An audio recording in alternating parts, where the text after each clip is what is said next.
ಕಾಲದ ಆಳದಲ್ಲಿ ಮನುಷ್ಯನು ಮಾಡಿದ ಮಹತ್ತರ ಅನ್ವೇಷಣೆಗಳು, ನಿರ್ಮಿಸಿದ ನದಿಯಂತೆ ಹರಿಯುವ ಸಂಸ್ಕೃತಿಗಳು, ಕಳೆಯದೆ ಕಟ್ಟಿ ಬಂದ ಘನತೆಯ ಸಾಮ್ರಾಜ್ಯಗಳು, ಇವೆಲ್ಲವೂ ಒಂದೇ ಮೌನಪ್ರಭೆಯನ್ನು ಹೊತ್ತಿವೆ: ಶ್ರಮ. ಬಾಳಿನ ಸಮರಭೂಮಿಯಲ್ಲಿ ಮನುಷ್ಯನ ಬಲ, ಜ್ಞಾನ, ಧೈರ್ಯ ಇವೆಲ್ಲವೂ ಶ್ರಮದಿಂದಲೇ ತೇಜಸ್ವಿಯಾಗುತ್ತವೆ. ಹೀಗಾಗಿಯೇ ನಮ್ಮ ಹಿರಿಯರು ಮಳೆ ಬಿದ್ದಾಗ ನಿಂತು ಕೇಳಿದಂತೆ, ಮಗ, ನಿನ್ನ ಕೈಗುಣವೇ ನಿನ್ನ ದೇವರು, ನಿನ್ನ ಪ್ರಯತ್ನವೇ ನಿನ್ನ ದೈವ. ಬದುಕಿನ ಹೆಜ್ಜೆಗಳನ್ನು ಕೆಲವೊಮ್ಮೆ ಮೌನ ಕತ್ತಲೆಯಲ್ಲಿ ಹಾಕಬೇಕಾಗುತ್ತದೆ. ಪ್ರಯತ್ನದ ಹಾದಿಯಲ್ಲಿ ಮತ್ತೊಬ್ಬನ ಹೆಜ್ಜೆ ಸದ್ದು ಕೇಳುವುದೇ ಇಲ್ಲ. ನಿನ್ನೊಂದಿಗಿರುವ ಶಬ್ದ ಎಂದರೆ ನಿನ್ನ ಉಸಿರು, ನಿನ್ನ ದೃಷ್ಟಿ, ನಿನ್ನ ಅಂತರ್ಜ್ವಾಲೆ.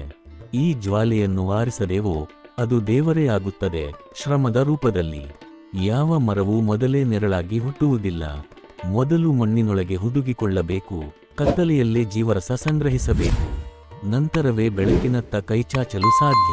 ಮನುಷ್ಯನ ಬದುಕು ಸಹ ಇದೇ ನಿಯಮಕ್ಕೆ ಒಳಪಟ್ಟಿದೆ. ಶ್ರಮ, ಇದು ಕೇವಲ ಶಕ್ತಿಯ ಬಳಕೆಯಲ್ಲ, ಇದು ಮನಸ್ಸಿನ ಮಲಗಿದ ಸಾಮರ್ಥ್ಯಗಳನ್ನು ಎಬ್ಬಿಸುವ ಕ್ರಿಯೆ. ನಿನ್ನ ಕಣ್ಣಿನೊಳಗೆ ಹೊತ್ತಿರುವ ಚೈತನ್ಯಕ್ಕೆ ಜಗತ್ತು ಮೆರಗು ಕೊಡಲಾರದು. ನಿನ್ನೊಳಗಿನ ದೃಢತೆಯೇ ಅದನ್ನು ತಿರುಗಿ ತಿರುಗಿ ಬಲಪಡಿಸುತ್ತದೆ. ಬಾಳಿನ ಕಲ್ಲು ಮೇಲಿನ ದಾರಿ ಎಷ್ಟೇ ಕಠಿಣವಾದರೂ ನಿನ್ನ ಪಾದದ ನೋವಿಗೆ ಮಣ್ಣೆ ಸಾಕ್ಷಿಯಾಗುತ್ತದೆ. ಜಗತ್ತು ನೋಡೋದು ನಿನ್ನ ಗೆಲುವನ್ನು, ಆದರೆ ದೇವರು ನೋಡುವುದು ನಿನ್ನ ಪ್ರಯತ್ನವನ್ನು. ಇದೇ ಪ್ರಯತ್ನವೇ ಇಂದು ನಿನಗೆ ಕಣ್ಣೀರು ತರುತ್ತದೆ, ನಾಳೆ ನಿನ್ನ ಕಿರೀಟವಾಗುತ್ತದೆ. ಈ ಪ್ರಯತ್ನವೇ ಇಂದು ನಿನ್ನನ್ನು ಬೆವರುಗೊಳಿಸುತ್ತದೆ, ನಾಳೆ ನಿನ್ನನ್ನು ಬೆಳಕಾಗಿಸುತ್ತದೆ. ಈ ಶ್ರಮವೇ ಕೆಲವೊಮ್ಮೆ ನಿನ್ನನ್ನು ಎಲ್ಲರಿಗಿಂತ ಒಂಟಿಗೊಳಿಸುತ್ತದೆ, ಆದರೆ ಅದೇ ಒಂಟಿತನದಲ್ಲಿ ನೀನು ನಿನ್ನ ನಿಜವಾದ ಹಾದಿಯನ್ನು ಕಂಡುಕೊಳ್ಳುತ್ತೀಯ. ಹೆಚ್ಚಿನವರು ದೈವವನ್ನು ದೂರದಿಂದ ಹುಡುಕುತ್ತಾರೆ, ಮೂರ್ತಿಗಳಲ್ಲೋ, ಪರ್ವತಗಳಲ್ಲೋ, ಸಮುದ್ರಗಳಲ್ಲೋ. ಆದರೆ ದೈವ ಎಂದರೆ ನೆನಪಿನಲ್ಲಿರುವ ಶಕ್ತಿ ಅಲ್ಲ, ನಿನ್ನ ಕೆಲಸದೊಳಗೆ ಜಾಗೃತವಾಗುವ ಶಕ್ತಿ. ನೀನು ಕೆಲಸ ಶುರು ಮಾಡಿದ ಕ್ಷಣ ನಿನ್ನೊಳಗೆ ದೇವರು ಕಣ್ಣು ತೆರೆಯುತ್ತಾನೆ. ನೀನು ನಿರಾಶೆಯಾದರೂ ಆತ ನಿನ್ನೊಳಗೆ ಮೌನವಾಗಿ ನಿಂತು ಹೇಳುತ್ತಾನೆ, ಮುಂದೆ ನಡೆಯು. ನೀನು ಬಿದ್ದರೂ ಆತ ನಿನ್ನನ್ನು ಹಿಡಿದು ಎಬ್ಬಿಸುವುದಿಲ್ಲ, ಬದಲಿಗೆ ಎದ್ದುಕೊಳ್ಳುವ ಬಲವನ್ನು ನಿನ್ನೊಳಗೆ ತುಂಬುತ್ತಾನೆ. ಇದು ದೇವರ ಕರುಣೆ ಅಲ್ಲ, ಇದು ಶ್ರಮದ ದೈವತ್ವ. ನಿನ್ನ ಹೃದಯದಲ್ಲಿ ಬೆಳೆದ ಗುರಿ ಗಾಳಿಯ ತರಹ ಎಲ್ಲ ದಿಕ್ಕಿಗೂ ಓಡುತ್ತದೆ, ಆದರೆ ಅದಕ್ಕೆ ದಾರಿ ಕೊಡೋದು ನಿನ್ನ ಶ್ರಮ. ಗಾಳಿ ಇದ್ದರೆ ಸಾಕೆ, ಎಂಜಿನ್ ಇಲ್ಲದೆ ವಿಮಾನ ಹಾರಬಹುದೇ? ಕೈ ಹಿಡಿಯದೆ ಮಗು ನಡೆಯಬಹುದೇ? ಇಲ್ಲ. ಅದೇ ರೀತಿ ಕನಸು ಇದ್ದರೂ ಶ್ರಮವಿಲ್ಲದೆ ಅದು ನಿನ್ನತ್ತ ಬರುವುದಿಲ್ಲ. ಬಾಲಕೃಷ್ಣನಿಗೆ ಗೋಪಾಲಕನಾಗುವ ತುಸು ಮುದ್ದಾಗಿದ್ದರು, ಪಾಂಡವರಿಗೆ ಅರ್ಜುನ ಇದ್ದರು, ರಾಮನಿಗೆ ಲಕ್ಷ್ಮಣ ಇದ್ದರು. ಯಾರಿಗೂ ಜಯ ಸುಲಭವಾಗಿ ಬಂದಿಲ್ಲ. ಅವರು ಮಾಡಿದ ತಪಸ್ಸು, ಅನುಸರಿಸಿದ ನಿಯಮ, ತಾಹಿಸಿದ ಶ್ರಮವೇ ಅವರ ಜೀವನವನ್ನು ಸುವರ್ಣಗೊಳಿಸಿತು. ನೀನು ಕೂಡ ನಿನ್ನ ಹೃದಯಕ್ಕೆ ಕೇಳು, ನನ್ನನ್ನು ಮುಂದಕ್ಕೆ ತಳ್ಳುವ ಬಲ ಹೇಗೆ ಬಂದಿತು? ಉತ್ತರ ಮೌನವಾಗಿದ್ದರೂ ಅದರ ಮೂಲ ಶ್ರಮವೇ. ಜಗತ್ತು ನಿನ್ನ ಹೆಸರನ್ನು ಮರೆತು ಹೋಗಬಹುದು, ಆದರೆ ನಿನ್ನ ಪ್ರಯತ್ನಗಳು ಮಣ್ಣಿನ ಸ್ಮರಣೆಯನ್ನು ಬದಲಿಸುತ್ತವೆ. ಒಬ್ಬ ಕೃಷಿಕನು ಕಂಡ ಕನಸು ಹೂವಾಗಿ ಅರಳುತ್ತದೆ. ಒಬ್ಬ ಶಿಕ್ಷಕನ ಶ್ರಮ ಪೀಳಿಗೆಯ ಬುದ್ಧಿಯನ್ನು ರೂಪಿಸುತ್ತದೆ. ಒಬ್ಬ ಕಾರ್ಮಿಕನ ಬೆವರು ನಗರಗಳ ಆಕಾಶರೇಖೆಯನ್ನು ತೊಡಗಿಸುತ್ತದೆ. ಅವರು ದೇವರನ್ನು ಹುಡುಕಲಿಲ್ಲ, ತಮ್ಮ ಕೆಲಸವನ್ನೇ ದೇವರನ್ನಾಗಿಸಿಕೊಂಡರು. ನೀನು ಕೂಡ ಅದೇ ಮಾಡು. ಶ್ರಮಿಸು, ನಿನ್ನ ಹಾದಿ ನಿನ್ನದಾಗುವಂತೆ ಮಾಡು. ನಿನ್ನ ಪಾದದ ಗುರುತುಗಳಿಂದ ನಿನ್ನ ಜೀವನದ ನಕ್ಷೆ ರಚಿಸು. ನಿನ್ನ ಬೆವರಿನಲ್ಲಿ ಒದ್ದೆಯಾಗುವ ಪ್ರತಿಯೊಂದು ಕ್ಷಣವೂ ನಾಳೆಯ ಸಾಧನೆಗೆ ಶಿಲ್ಪ. ಅದು ದೇವರು ನಿನ್ನೊಳಗೆ ಮಾಡಿದ ಮೌನದ ಹೂವಿನ ಕೆಲಸ. ಈ ಜೀವನದಲ್ಲಿ ಯಾರೂ ನಿನ್ನನ್ನು ನಿಜವಾಗಿ ಎತ್ತಿ ಹಿಡಿಯುವುದಿಲ್ಲ. ಯಾರೂ ನಿನ್ನ ಕಡೆಗೊಂದು ನಿರಂತರ ದೀಪ ಹಿಡಿದು ನಡೆಯುವುದಿಲ್ಲ. ನಿನ್ನ ಕೈಗಳೇ ನಿನ್ನ ದೀಪ, ನಿನ್ನ ಹಾದಿಯೇ ನಿನ್ನ ದೇವರತ್ತ ಸಾಗುವ ಸೇತುವೆ, ನಿನ್ನ ಶ್ರಮವೇ ನಿನ್ನ ಪ್ರಾರ್ಥನೆ. ಇಲ್ಲಿ ಮೊದಲ ಭಾಗ ಮುಗಿಯುತ್ತದೆ. ಮುಂದಿನ ಭಾಗದಲ್ಲಿ ಶ್ರಮದ ಆಧ್ಯಾತ್ಮಿಕ ತತ್ವ, ಮನಸ್ಥೈರ್ಯದ ವಿಜ್ಞಾನ, ವಿಫಲತೆಯ ಮೌಲ್ಯ ಮತ್ತು ಪ್ರಯತ್ನದ ದೈವತ್ವದ ಗಂಭೀರ ತತ್ವಗಳನ್ನು ಮುಂದುವರಿಸುತ್ತೇನೆ. ಬಾಳಿನ ಪಥದಲ್ಲಿ ಮನುಷ್ಯನು ನಡೆಯುವ ಪ್ರತಿಯೊಂದು ಹೆಜ್ಜೆಯು ತನ್ನೊಳಗೆ ಒಂದು ಮೌನ ಯುದ್ಧ. ಬಾಹ್ಯ ಜಗತ್ತು ನಮ್ಮನ್ನು ತಡೆಯುವುದಕ್ಕಿಂತ ಭಾರವಾದ ಶತ್ರು ಎಂದರೆ ಮನಸ್ಸಿನ ನಿಶ್ಶಬ್ದ ಸಂಶಯಗಳು. ನಾನು ಮಾಡಬಲ್ಲೇನು? ನನ್ನಲ್ಲಿ ಅಸಾಮರ್ಥ್ಯವಿದೆಯೇ? ನನಗೆ ಯಾರು ಬೆಂಬಲ ನೀಡುತ್ತಾರೆ? ಈ ಮೌನ ಪ್ರಶ್ನೆಗಳು ನಿನ್ನ ಹಾದಿಯ ಮೊದಲ ಕಲ್ಲುಗಳು. ಆದರೆ ನಿನಗೆ ಒಂದು ಸತ್ಯ ತಿಳಿಯಲಿ, ನಿನ್ನ ಕೈಗಳು ಕೆಲಸ ಆರಂಭಿಸಿದ ಕ್ಷಣ ಆ ಸಂಶಯಗಳು ಭಸ್ಮವಾಗುತ್ತವೆ. ಶ್ರಮಕ್ಕೆ ಮನುಷ್ಯನ ಮನಸ್ಸನ್ನು ತಿದ್ದುವ ದಿವ್ಯ ಶಕ್ತಿಯಿದೆ. ಹೆಬ್ಬಾಗಿಲಿನ ದೇವಾಲಯದಲ್ಲಿ ದೀಪ ಹಚ್ಚಿದಂತೆ ನಿನ್ನ ಮೊದಲ ಹೆಜ್ಜೆಯೇ ನಿನ್ನೊಳಗಿನ ಕತ್ತಲೆಯನ್ನು ಬೆಳಕಾಗಿಸುತ್ತದೆ. ಮೊದಲ ಪ್ರಯತ್ನವೇ ನಿನ್ನೊಳಗಿನ ಮೌನ ದೇವರನ್ನು ಎಚ್ಚರಿಸುತ್ತೆ. ಈ ದೇವರು ಹೊರಗಿನವನು ಅಲ್ಲ, ನಿನ್ನೊಳಗಿನ ಚೈತನ್ಯ. ಭಯವು ಮನುಷ್ಯನನ್ನು ಕುಗ್ಗಿಸುವಾಗ ಈ ದೇವರು ನಿಧಾನವಾಗಿ ನಿನ್ನ ಬೆನ್ನು ತಟ್ಟುತ್ತಾನೆ. ಮುಂದೆ ಸಾಗು, ನಿನ್ನ ಹಾದಿ ನಿನ್ನದೆ. ನಿನ್ನಿಂದಲೇ ನಿನ್ನ ಪಥಕ್ಕೆ ಶಕ್ತಿ ಬರುತ್ತದೆ. ಪ್ರಯತ್ನದ ಸತ್ಯತೆಯೊಳಗೆ ಒಂದು ಮಂತ್ರ ಇದೆ. ಇದು ಯಾವ ಶಾಸ್ತ್ರದಲ್ಲೂ ಬರೆದಿಲ್ಲ, ಯಾವ ಪಠ್ಯದಲ್ಲೂ ಕಲಿಸಲಾಗುವುದಿಲ್ಲ. ಈ ಮಂತ್ರವನ್ನು ಬಲ್ಲದು ನಿನ್ನ ಹೃದಯ ಮಾತ್ರ. ನಾನು ಕೈ ಬಿಡುವುದಿಲ್ಲ. ಈ ಒಂದು ನಿರ್ನಾಮ ವಾಕ್ಯವೇ ಬದುಕಿನ ದಿಕ್ಕು ಬದಲಿಸುತ್ತದೆ. ಮನಸ್ಸು ಒಮ್ಮೆ ಬದಲಾದರೆ ಜಗತ್ತಿನ ರೂಪಲೇ ಬದಲಾಗುತ್ತದೆ. ಕನಸು ಎನ್ನುವುದು ಕಣ್ಣು ಮುಚ್ಚಿ ನೋಡಬಹುದಾದ ಚಿತ್ರವಲ್ಲ. ಕನಸು ಎನ್ನುವುದು ಕಣ್ಣು ತೆರೆದಾಗಲೂ ಕಾಡುವ ಹೋರಾಟ. ನೀನು ಊಟ ಮಾಡಿದಾಗಲೂ, ನಿದ್ದೆಯಲ್ಲಿದ್ದಾಗಲೂ, ಕೆಲಸದಲ್ಲಿ ಮುಳುಗಿದ್ದಾಗಲೂ ಕಳೆದು ಹೋಗದ ಚಿಂತನೆ. ಇದನ್ನು ನಿಜಗೊಳಿಸುವ ಶಕ್ತಿ ಶ್ರಮ. ಶ್ರಮ ಎಂದರೆ ಕೇವಲ ಬೆವರಿನ ಚುಕ್ಕಿಯಲ್ಲ, ಅದು ನಿನ್ನ ಆಂತರ್ಯದ ಭಕ್ತಿಗೀತೆ. ಭಕ್ತಿ ಎಂದರೆ ಕೇವಲ ಜಪಮಾಲೆ ಅಲ್ಲ, ಅದು ಪ್ರತಿದಿನ ಕೆಲಸಕ್ಕೆ ಕುಳಿತುಕೊಳ್ಳುವ ನಿನ್ನ ಶಿಸ್ತು. ಆ ಶಿಸ್ತೇ ನಿನ್ನ ದೇವರ ನಾಮಸ್ಮರಣೆ. ಪ್ರಯತ್ನವೇ ನಿನ್ನ ನಿತ್ಯ ಪೂಜೆ. ನೀನು ಒಂದು ಬೆಳೆಯನ್ನು ನೆಟ್ಟ ದಿನ ಮರ ಫಸಲು ಕೊಡಲಾರದು. ಆದರೆ ಮಣ್ಣು ನಿನ್ನ ವಿಶ್ವಾಸವನ್ನು ಪರೀಕ್ಷಿಸುತ್ತದೆ. ಮಳೆ ನಿನ್ನ ಸಹನೆಯನ್ನು ಪರೀಕ್ಷಿಸುತ್ತದೆ. ಸೂರ್ಯ ನಿನ್ನ ಬಲವನ್ನು ಪರೀಕ್ಷಿಸುತ್ತದೆ. ಪ್ರಕೃತಿ ನಿನ್ನ ಶ್ರಮವನ್ನು ನೋಡಿದಾಗ ಮಾತ್ರ ಅದು ಫಲ ನೀಡುತ್ತದೆ. ಮನುಷ್ಯನ ಜೀವನವೂ ಇದೇ ನಿಯಮಕ್ಕೆ ಒಳಪಟ್ಟಿದೆ. ನ್ಯಾಯಕಲ್ಪನೆಗಳಿಗಿಂತ ದುಡಿಮೆಯ ಕಥೆಯೇ ದೇವರ ಭಾಷೆ. ನಿನ್ನ ವಿಫಲತೆಗಳು ನಿನ್ನ ಮೇಲೆ ಕೋಪಗೊಂಡ ದೇವರ ದಂಡನೆಗಳಲ್ಲ, ಅವು ನಿನ್ನ ಸಾಮರ್ಥ್ಯವನ್ನು ತೇಷಿಸುವ ತಯಾರು ಮಂಟಪ. ಒಂದು ಗಿಣ್ಣಿನ ಪಾತ್ರೆ ಹೊತ್ತಾಗ ಅದರ ಮೌಲ್ಯ ಬದಲಾಗುತ್ತದೆ. ಅದೇ ರೀತಿ ವಿಫಲತೆಯ ಅಗ್ನಿ ಶ್ರಮಕ್ಕೆ ಮೆರುಗು ಕೊಡುತ್ತದೆ. ಕಷ್ಟಗಳಿಲ್ಲದ ಯಶಸ್ಸು ಕೇವಲ ಅಹಂಕಾರವನ್ನು ಕೊಡುತ್ತದೆ, ಆದರೆ ಕಷ್ಟಭರಿತ ಪ್ರಯತ್ನ ನಿನ್ನನ್ನು ದಿವ್ಯಗೊಳಿಸುತ್ತದೆ. ನಿನ್ನ ಜೀವನದಲ್ಲಿ ಕೆಲವೊಮ್ಮೆ ಎಲ್ಲರೂ ದೂರವಾಗಿ ಬಿಡುತ್ತಾರೆ. ನಿನ್ನ ಪಕ್ಕದಲ್ಲಿ ನಿಂತವರು ಮೌನವಾಗಿ ಬಿಡುತ್ತಾರೆ. ಹಾಸ್ಯದ ಮಾತಲ್ಲಿ ನಿನ್ನನ್ನು ನಿರುತ್ತರಗೊಳಿಸುವವರು ಫಲವಿಲ್ಲದ ದಿನಗಳಲ್ಲಿ ನಿನ್ನನ್ನು ಪ್ರಶ್ನಿಸುತ್ತಾರೆ. ಆ ಕ್ಷಣದಲ್ಲಿ ನೀನು ಒಂಟಿಯಾಗುವಂತಾಗುತ್ತದೆ. ಆದರೆ ತಿಳಿದುಕೋ, ಈ ಒಂಟಿತನವೇ ತಪಸ್ಸಿನ ಅಖಾಡ. ಈ ಒಂಟಿತನವೇ ನಿನ್ನನ್ನು ದೇವರ ಹತ್ತಿರ ಕರೆದೊಯ್ಯುವ ಮಂಟಪ. ಹೀಗೆ ಕೆಲಸದಲ್ಲಿ ಮುಳುಗಿದಾಗ ನಿನ್ನೊಳಗಿನ ಶಕ್ತಿಯು ಮೆರೆಯಲು ಆರಂಭಿಸುತ್ತದೆ. ಜಗತ್ತಿಗೆ ಅದು ದೈವಾನುಗ್ರಹ, ಆದರೆ ನಿಜವಾಗಿ ಅದು ನಿನ್ನ ಶ್ರಮದ ಪ್ರತಿಫಲ. ನೀನು ನಿನ್ನ ಕೆಲಸಕ್ಕೆ ಗೌರವ ಕೊಡುತ್ತಿದ್ದರೆ ದೇವರು ನಿನ್ನ ಪ್ರಯತ್ನಕ್ಕೆ ಗೌರವ ಕೊಡುತ್ತಾನೆ. ನೀನು ಸರಿಯಾಗಿ ಕೆಲಸ ಮಾಡಿದರೆ ದೇವರು ನಿನ್ನ ಕಾಲಕ್ಕೆ ಸರಿಯಾದ ಫಲವನ್ನೇ ನೀಡುತ್ತಾನೆ. ಸಮಯಕ್ಕೆ ನಂಬಿಕೆ ಇಟ್ಟುಕೊಳ್ಳು. ತಡವಾದರೂ ಬರಲಿದೆ, ನೀರಸವಾದರೂ ಬದಲಾಗಲಿದೆ, ಕತ್ತಲಾದರೂ ಬೆಳಗಲಿದೆ. ಜಗತ್ತು ನಿನ್ನನ್ನು ಅಳೆಯುವುದು ಫಲದಿಂದ, ದೇವರು ನಿನ್ನನ್ನು ಅಳೆಯುವುದು ನಿಷ್ಠೆಯಿಂದ.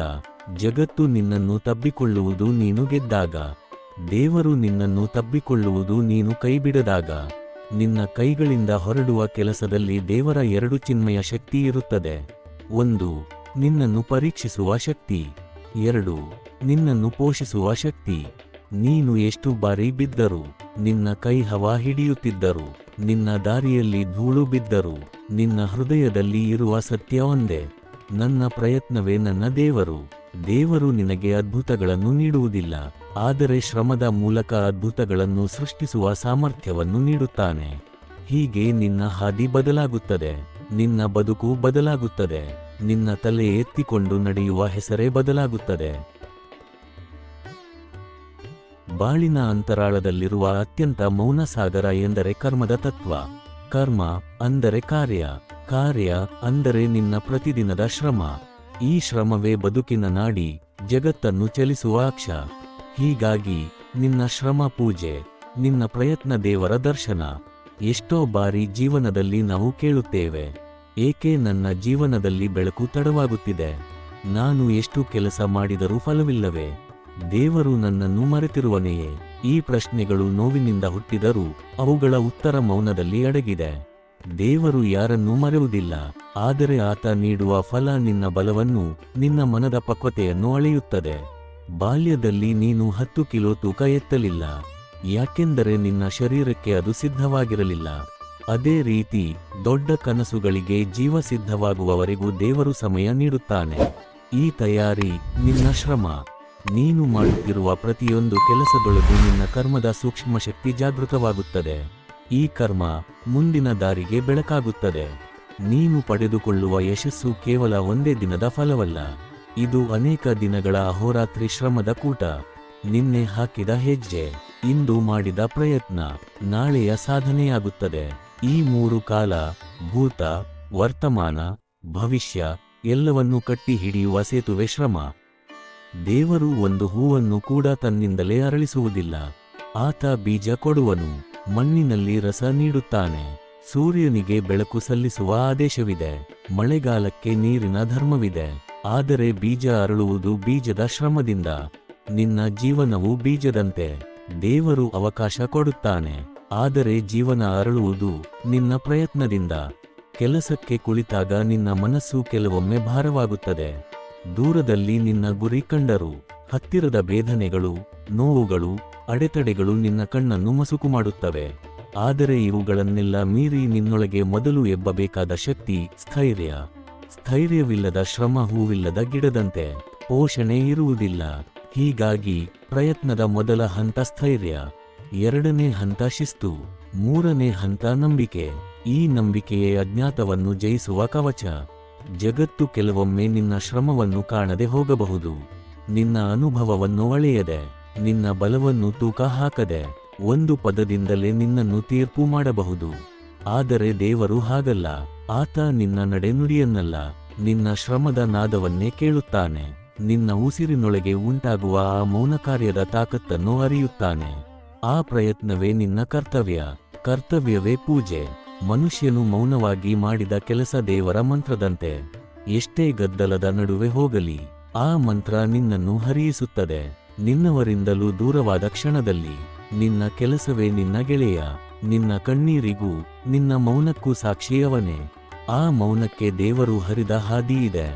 ನೀನು ಒಂಟಿಯಾಗಿದ್ದರೂ ನಿನ್ನ ಕಾರ್ಯದೊಳಗೆ ದೇವರು ನಿಂತಿದ್ದಾನೆ. ಕಷ್ಟಗಳ ಬಗ್ಗೆ ಮಾತನಾಡುವಾಗ ಅವು ಶಾಪವಲ್ಲ, ಅವು ನಿನ್ನನ್ನು ಗಂಡಾಂತರಕ್ಕೆ ಕರೆದೊಯ್ಯುವ ಕಲ್ಲುಗಳಲ್ಲ. ಅವು ನಿನ್ನ ಹಾದಿಯನ್ನು ಬಲಪಡಿಸುವ ತರಬೇತಿ ಕೇಂದ್ರ. ಒಬ್ಬ ಬಲಿಷ್ಠ ಯೋಧ ಯುದ್ಧಕ್ಕಿಂತ ಮುಂಚೆ ಅನೇಕ ಬಾರಿ ತನ್ನ ಕತ್ತಿಯನ್ನು ತೂಕ ಹಾಕಿ ನೋಡುತ್ತಾನೆ, ಅಥವಾ ತನ್ನ ದೇಹವನ್ನು ಕವಚಕರಿಸಿಕೊಂಡಂತೆ ತಯಾರು ಮಾಡುತ್ತಾನೆ. ನಿನ್ನ ಕಷ್ಟಗಳು ನಿನ್ನನ್ನು ಹೀಗೆ ತಯಾರು ಮಾಡುತ್ತವೆ. ಅವುಗಳಿಲ್ಲದೆ ನಿನ್ನಿಗೆ ಯಶಸ್ಸಿನ ಮೌಲ್ಯ ಗೊತ್ತಾಗುವುದಿಲ್ಲ. ಕತ್ತಲಿಲ್ಲದೆ ಬೆಳಕಿನ ಅದ್ಭುತ ಮೌಲ್ಯವಿಲ್ಲದಂತೆ.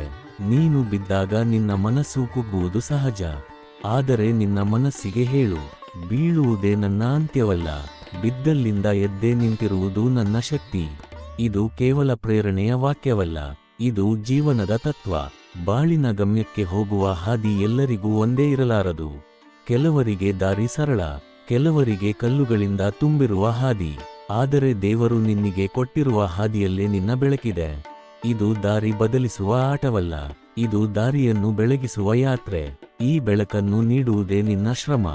ನಿನ್ನ ಕನಸು ಎಷ್ಟು ದೊಡ್ಡದೋ ಅಷ್ಟು ದೊಡ್ಡ ಶ್ರದ್ಧೆ ಬೇಕಾಗುತ್ತದೆ. ಶ್ರದ್ಧೆ ಇದ್ದರೆ ದೂರದ ಗುರಿಯು ಹತ್ತಿರದಂತೆ ಕಾಣುತ್ತದೆ. ಗುರಿಯತ್ತ ಸಾಗುವಾಗ ನಿನ್ನ ಹೆಜ್ಜೆಗಳು ಕಂಪಿಸಿದರು, ಶ್ರದ್ಧೆಯ ನಾದ ನಿನ್ನನ್ನು ಧೈರ್ಯದಿಂದ ಕಟ್ಟುತ್ತದೆ. ಹೀಗಾಗಿ ಶ್ರಮಿಸು, ನಿನ್ನ ಹಾದಿಗಾಗಿ ನಿನ್ನ ಹೃದಯವನ್ನು ಕಟ್ಟಿಕೊಡು. ನಿನ್ನ ಕರ್ಮದೊಳಗೆ ದೇವರ ದರ್ಶನ ಪಡೆಯು. ನಿನ್ನ ಪ್ರಯತ್ನವೇ ನಿನ್ನ ದೇವರು, ಆತನ ಆಲಯ ನಿನ್ನ ಮನಸ್ಸೇ. ಜೀವನದ ನಿಜವಾದ ಮಹತ್ವವು ಫಲದಲ್ಲಿ ಇಲ್ಲ, ಅದು ನಿನ್ನ ಪ್ರತಿದಿನ ತಾಳಿದ ಹಾದಿಯಲ್ಲಿ. ನಿನ್ನ ಮನಸ್ಸು ತೊಟ್ಟುಕೊಂಡ ನೋವಿನಲ್ಲೂ, ನಿನ್ನ ಬೆವರು ನನ್ನಿಸಿದ ಪ್ರಯತ್ನದಲ್ಲೂ ಅಡಗಿದೆ. ಏಕೆಂದರೆ ದೇವರ ಪ್ರಿಯ ಸ್ಥಳ ಎಂದರೆ ಮನುಷ್ಯನ ಶ್ರಮ. ಅಲ್ಲಿ ಹೂವುಗಳ ಸುಗಂಧವಿಲ್ಲ, ಬೆಳ್ಳಿಯ ದೀಪಗಳ ಮಿನುಗಿಲ್ಲ, ಮುಗ್ಧ ಸಂಗೀತದ ನಾದವಿಲ್ಲ. ಆದರೂ ಅಲ್ಲಿ ಇದೆ ನಿಜವಾದ ಪವಿತ್ರತೆ. ನಿನ್ನ ಬಲ, ನಿನ್ನ ನಂಬಿಕೆ, ನಿನ್ನ ಆತ್ಮದ ಪ್ರಕಾಶ. ಬದುಕಿನಲ್ಲಿ ಬರೀ ಪ್ರಾರ್ಥನೆ ಸಾಕಾಗುವುದಿಲ್ಲ. ಕೈ ಮಡಚಿ ಬೇಡುವುದು ಕೇವಲ ಮನಸ್ಸಿಗೆ ಸಾಂತ್ವನ. ಆದರೆ ಕೈಗಳನ್ನು ಕೆಲಸಕ್ಕೆ ಮುಗ್ಗರಿಸುವುದು ದೇವರಿಗೂ ಸ್ಪಷ್ಟ ಸಮರ್ಪಣೆ. ನಿನ್ನ ಕೈಯಿಂದ ಹರಿಯುವ ಶ್ರಮವೇ ದೇವರು ಕೇಳುವ ಮಂತ್ರ. ನಿನ್ನ ಪಾದಗಳಿಂದ ಕಲ್ಲುಗಳ ಮೇಲೆ ಮೂಡುವ ಸದ್ದು ಆತನಿಗೆ ಕೇಳುವ ಶ್ಲೋಕ. ನಿನ್ನ ಮನಸ್ಸು ತೊಟ್ಟುಕೊಳ್ಳುವ ನೆಮ್ಮದಿ ಆತನಿಗೆ ಸಲ್ಲುವ ನೈವೇದ್ಯ. ಕೆಲವು ಹಾದಿಗಳು ನಿನ್ನನ್ನು ದೂರದ ಕನಸುಗಳಿಗೆ ಕರೆದೊಯ್ಯುತ್ತವೆ. ಆದರೆ ಆ ಹಾದಿಗಳಲ್ಲಿ ನಿನಗೆ ಬೆಂಬಲವಾಗಿ ನಿಲ್ಲುವುದು ನಿನ್ನ ಧೈರ್ಯ ಮಾತ್ರ. ಯಾರೂ ನಿನ್ನ ಕಷ್ಟವನ್ನು ನಿನ್ನಷ್ಟೇ ತಿಳಿಯಲಾರರು. ಯಾರೂ ನಿನ್ನ ಶ್ರಮದ ತೂಕವನ್ನು ಹೊತ್ತುಕೊಳ್ಳಲಾರರು. ಈ ಕಾರಣಕ್ಕೆ ದೇವರು ಶ್ರಮವನ್ನು ಮನುಷ್ಯನಿಗೆ ವೈಯಕ್ತಿಕ ದಾನವಾಗಿ ಕೊಟ್ಟಿದ್ದಾನೆ. ಇದನ್ನು ಯಾರೂ ಕದ್ದುಕೊಳ್ಳಲಾರರು. ಈ ಶಕ್ತಿ ನಿನಗೆ ಮಾತ್ರ. ನೀನು ಇಂದು ಮಾಡುವ ಶ್ರಮ ನಾಳೆ ನಿನ್ನ ಮಕ್ಕಳ ಬದುಕಿನ ಬೆನ್ನೆಲುಬಾಗುತ್ತದೆ. ನಿನ್ನ ನಿಯಮ, ನಿನ್ನ ನಿಷ್ಠೆ, ನಿನ್ನ ಕೆಲಸದ ಸಂಸ್ಕೃತಿ ಇವುಗಳು ಮನೆಗಳಲ್ಲಿ ಜಾತಕವನ್ನೇ ಬದಲಿಸುವ ಶಕ್ತಿಯುತ ಆಶೀರ್ವಾದ. ಒಬ್ಬ ತಂದೆಯ ಶ್ರಮ 100 ವರ್ಷಗಳ ಕಾಲ ಕುಟುಂಬವನ್ನು ಬೆಳಗಿಸುತ್ತದೆ. ಒಬ್ಬ ತಾಯಿಯ ತಾಳ್ಮೆ ಪೀಳಿಗೆಯ ಮನಸ್ಸುಗಳಿಗೆ ನೈತಿಕತೆ ಕಲಿಸುತ್ತದೆ. ಒಬ್ಬ ಯುವಕನ ಪರಿಶ್ರಮ ಊರಿನ ಭವಿಷ್ಯ ಬದಲಿಸುತ್ತದೆ. ಪ್ರಯತ್ನ ಎಂದರೆ ಕೆಲವೊಮ್ಮೆ ನಿನ್ನನ್ನು ನೆಲಕ್ಕೆ ಬದಲಿಸುತ್ತದೆ. ನೀನು ಬೆವರುಗೊಳ್ಳುತ್ತೀಯ, ನಿನ್ನ ದೇಹ ನೋಯುತ್ತದೆ, ಮನಸ್ಸು ಕುಗ್ಗುತ್ತದೆ, ನಿಶ್ಲೇಷಣೆಯಿಂದ ನಿಶ್ಶಬ್ದವಾಗುತ್ತೀಯ. ಆದರೆ ಇದೇ ಕ್ಷಣದಲ್ಲಿ ದೇವರು ನಿನ್ನೊಳಗೆ ಹೊಸ ಬಲವನ್ನೇ ತುಂಬುತ್ತಾನೆ. ನಿನ್ನೊಳಗಿನ ಚೈತನ್ಯವನ್ನು ಜ್ವಾಲೆಯಂತೆ ಎಬ್ಬಿಸುತ್ತಾನೆ. ಇದನ್ನೇ ಮುಂದುವರಿಸು ಎಂಬ ಮೌನ ದಾರಿ ಬಿಡುವಿಕೆಯ ಮೂಲಕ ನಿನ್ನನ್ನು ಎತ್ತಿಕೊಳ್ಳುತ್ತಾನೆ. ಅನ್ನ, ನೀರು, ಗಾಳಿ ಇವು ದೇಹವನ್ನು ಉಳಿಸುತ್ತವೆ. ಆದರೆ ಶ್ರಮ ಇದು ಮನುಷ್ಯನಿಗೆ ಜೀವ ಕೊಡುತ್ತದೆ. ಆತ್ಮವಿರಲು ಶಕ್ತಿಯನ್ನು ನೀಡುತ್ತದೆ. ನಿನ್ನ ಅಸ್ತಿತ್ವಕ್ಕೆ ಅರ್ಥ ನೀಡುತ್ತದೆ. ಬಾಳಿನ ಕತ್ತಲೆ ಹೊದಿದ ಕ್ಷಣದಲ್ಲಿ ನಿನ್ನ ಶ್ರಮವೇ ನಿನಗಾಗಿ ಬೆಳಕನ್ನು ತರಬಲ್ಲದು. ಮತ್ತೆ ನಿನ್ನ ಮಿತ್ರ, ನಿನ್ನ ಗುರು, ನಿನ್ನ ದೈವ ಎಲ್ಲವೂ ಆಗಬಲ್ಲದು. ಒಂದು ಕೆಲಸಕ್ಕೆ ಕುಳಿತುಕೊಳ್ಳುವಾಗ ಕೆಲವರು ನಿನ್ನನ್ನು ನಗಬಹುದು. ಈತನಿಂದ ಏನಾಗುತ್ತದೆ ಎಂದು ಕಹಿ ಮಾತು ಕೇಳಿಬರುತ್ತದೆ.